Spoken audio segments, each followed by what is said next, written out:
Hello and welcome to the European Respiratory Journal podcast. My name is James Chalmers and I'm the chief editor of the European Respiratory Journal.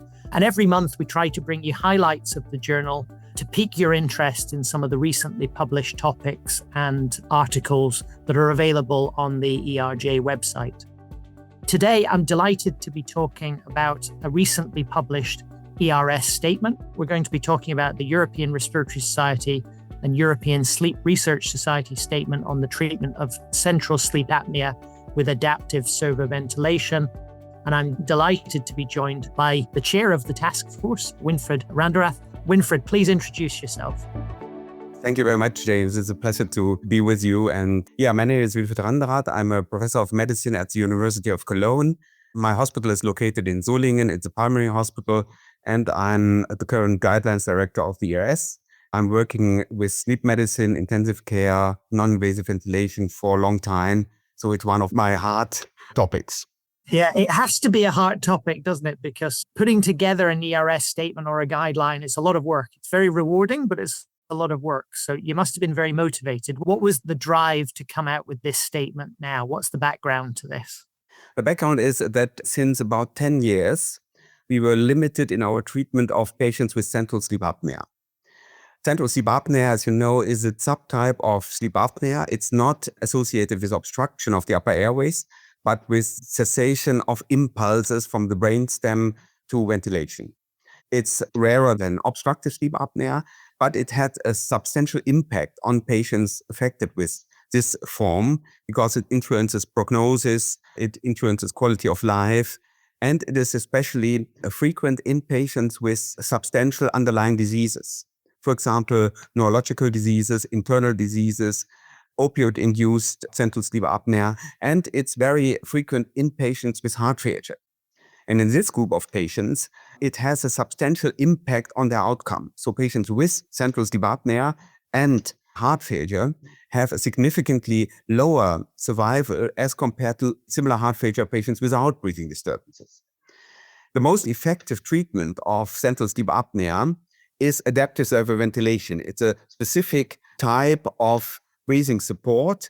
It counterbalances the periodic breathing pattern, the crescendo-decrescendo pattern of central sleep apnea. So it counterbalances this disturbed breathing pattern. It's much more effective as compared, for example, to oxygen, to bilevel treatment, to CPAP. But 10 years ago, there was one study, servo-HF. It was a very big study, more than 1,300 patients involved. And this surprisingly showed that there was an excess mortality in the group of patients treated with ASV as compared to those who only received optimal cardiac treatment. This was a very surprising result. We do not understand it so far, even after 10 years. But many papers after that time did not show the same effect, did not show harm.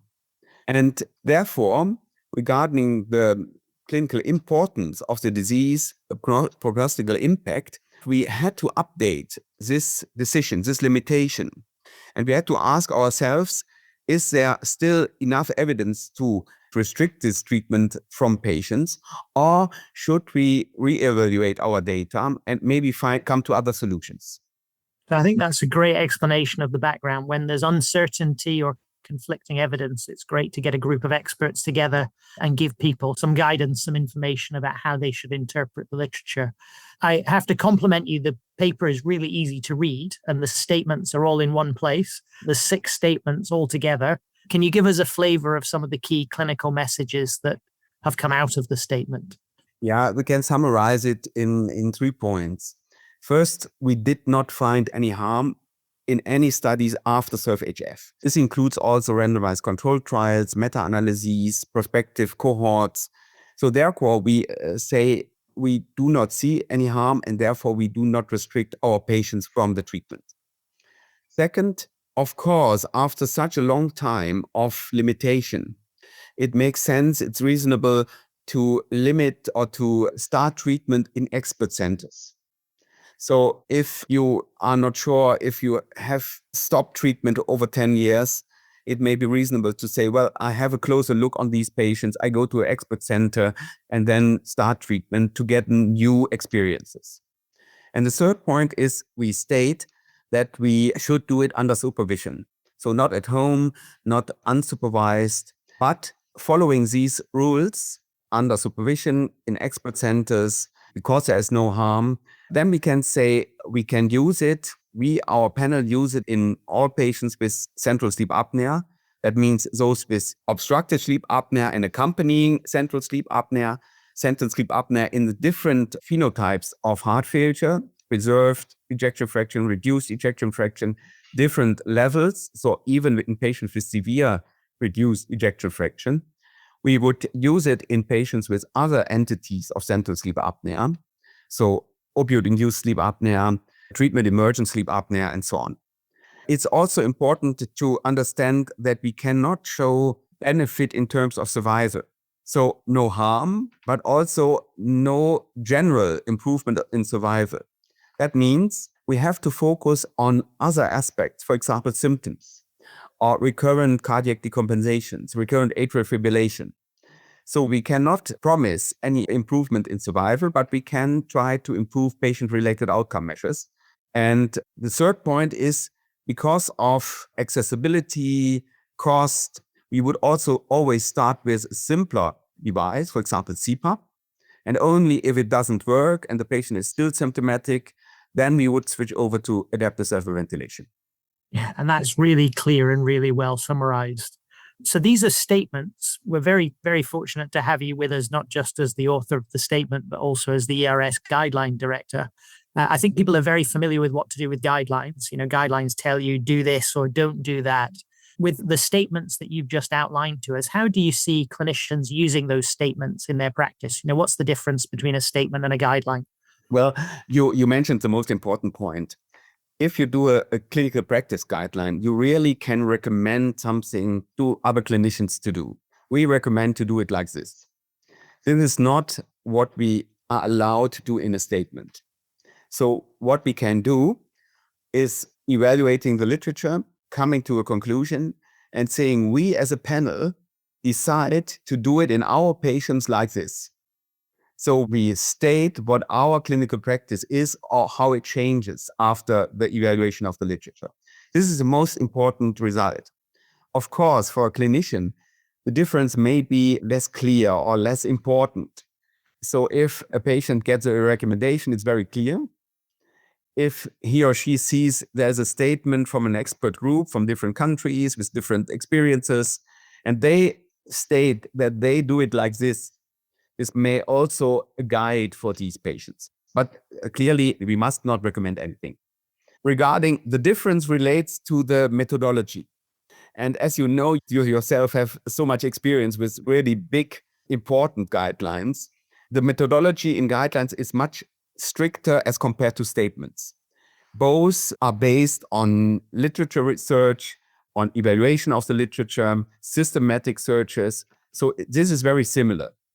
So it's both clearly evidence-based. It's not just expert opinion. On the other hand, if you do a guideline, you have to follow a clear, strict PICO grade system. You are very closely supervised by methodologists, and you come to evidence to decision framework. And at the end, you have not only a statement, but a recommendation. So a much more difficult, much more complicated, very clear methodology. And this is lesser in statements. And I think a huge strength of statements is, as you say, it's help from people who are experts in this area to say, this is what we do in our clinical practice or how we interpret the literature. And there are many things that there isn't enough evidence to do a guideline or to do grade tables. And that's, I think, a great strength of clinical statements where people really need clinical guidance. The last question I was going to ask you is, statements and guidelines always find there isn't enough research in certain areas, or there's a lot of unanswered questions. And you've already pointed out some unanswered questions. Why did Search HF show what it showed? What further evidence do you think we need, and anything that came out of the statement that you thought we really need to address this question? Yeah, based on this statement, I think we could go to a clinical practice guideline.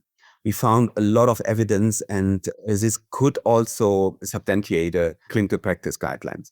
However, coming back to your question, You mentioned already one point. We do not really understand what the reason for the results in servo-HF was. Was it different in design? But we have to have in mind that this is more than 10 years old. That means devices have changed. Our approach to the treatment has changed. The algorithms have changed. So my feeling is that there are differences in the settings of the devices which have a major impact on the results. But this is a question which should be solved. So technical questions. Also, what we would like to understand better is, are there phenotypes, other subtypes of central sleep apnea who respond better or worse as compared to others? We know a lot about phenotyping in different fields of medicine, COPD, asthma, lung cancer, but also in obstructive sleep apnea. But we do not focus so precisely on central sleep apnea, and this could be one aspect. So these are questions which should be addressed. So yeah, a lot of work to do. A lot of work to do. And like many areas of respiratory medicine, just as you're speaking and you said it, it sounds like a great area to be looking at precision medicine, just like so many areas of our field. Thank you so much, Winfried, for taking us through that. That's been a really valuable summary of an important document that's just been published online at the European Respiratory Journal. Thank you very much, James. We're very, very pleased to be able to highlight one crucial article every month here in the ERJ podcast. Please join us next month, where we'll be highlighting another field of respiratory medicine. And thank you again for joining us this month.